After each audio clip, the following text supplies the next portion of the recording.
we're about to lose our bottom gun. Okay, we just lost our bottom gun. That's okay. Shield generator, protect our shield generator. Looks like they're attacking that. Let's go ahead and do our ults. It's only a game. Why you have to be mad? What is up, heroes of Dominion? My name is Charlie. This is Hero War Central, and we have the Skyship activity event live right now in Hero Wars Mobile. This is a 3-day event. The task list is going to be in the description box down below, but there's a little bit of a story to it, which I always love story. I love the lore and the history behind stuff. But I just wanted to jump in here and try it out for the first time. We're going to use our building way of progress team. We have a long way to go before we finish this line, but we'll just do something like this, whatever. Get it in there, do the damage, kill the enemy, collect our ship, and away we go. Fast forward to the next scene. So there we go. We get Scarlet, the new Skyship, first of 3. I think we have access to, maybe just 2. We also get a little bit of rewards. I'll take some gold. No big deal. Now it looks like you have to do a couple of fights before you get your first Skyship fully outfitted. So we're gonna rock and roll with that right now. We're gonna try to get this dragon flamethrower weapon. Now I have seen a lot of people complaining about not being able to see stuff as far as how the on-screen controls work. I'm playing on BlueStacks, which is a emulator on my computer, so I'm actually not sure how well this is going to go, because you're supposed to control it like with your thumbs. Like the right thumb is aiming that damage the selected module and target it with all cannons, and the left thumb is to manage your ultimate and then later on your shield when you unlock it.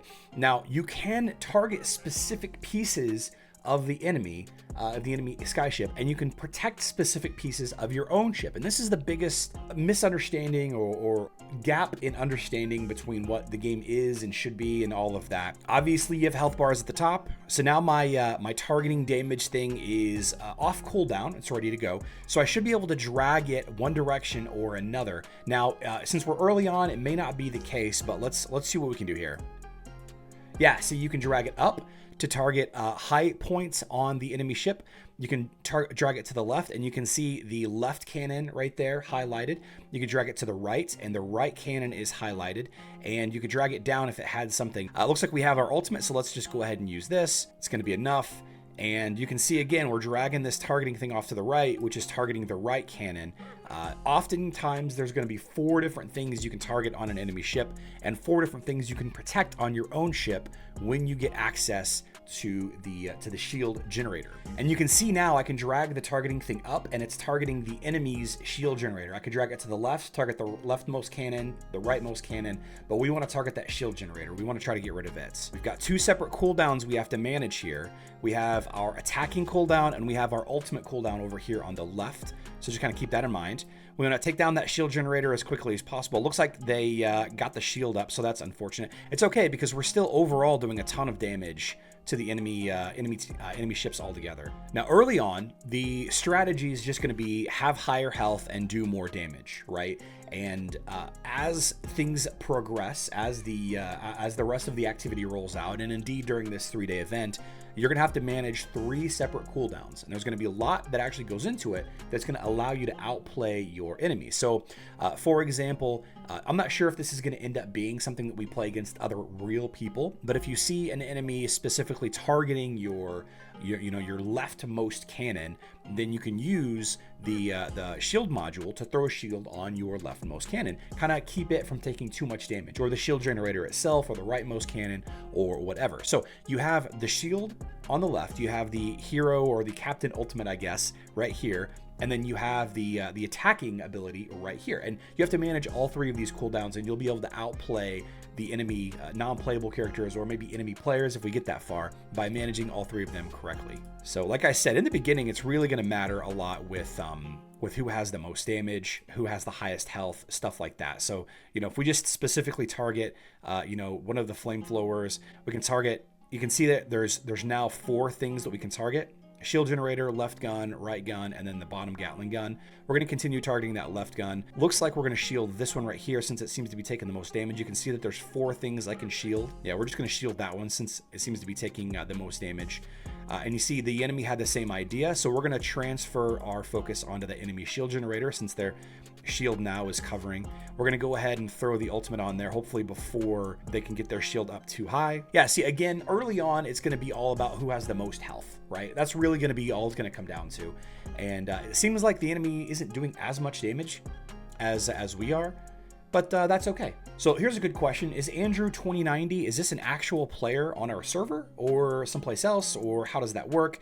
Anyway, it takes 1 fuel to fight, and the rewards are 1750 of the Captain's Tournament coin. We're going to talk about the Captain's Tournament shop in just a second. All right, so Andrew 2090 fell to my Skyship dueling might. So let's take a look at the shop. The rewards in here are questionable.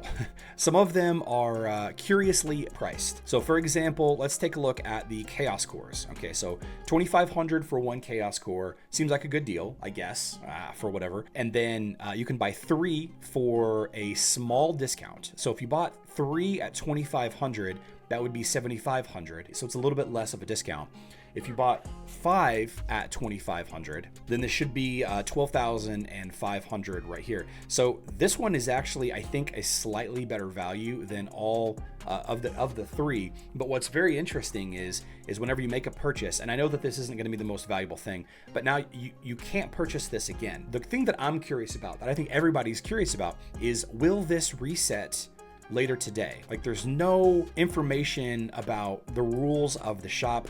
Or do you only get to purchase 1 item each time? And the reason why I think that you can only purchase 1 item, and obviously we're going to find out for sure in 24 hours if it resets or not.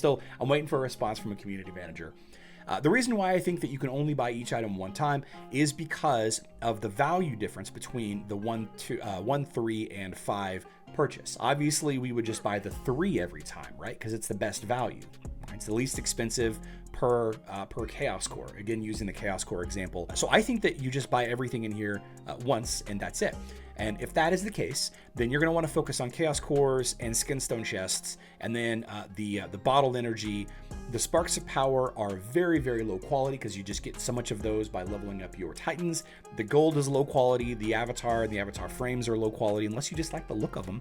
They're a lot though. They're a lot. 11,000 coins? That's a lot. I mean, I guess if you buy everything else, it is what it is. The Sparks of Power, the runes, and the gold are the lower end resources that you can purchase in here. You get a lot of runes just by doing guild activity every single day, and you get gold from a lot of different sources. Now, if you're hurting for gold, then obviously it's not a bad deal.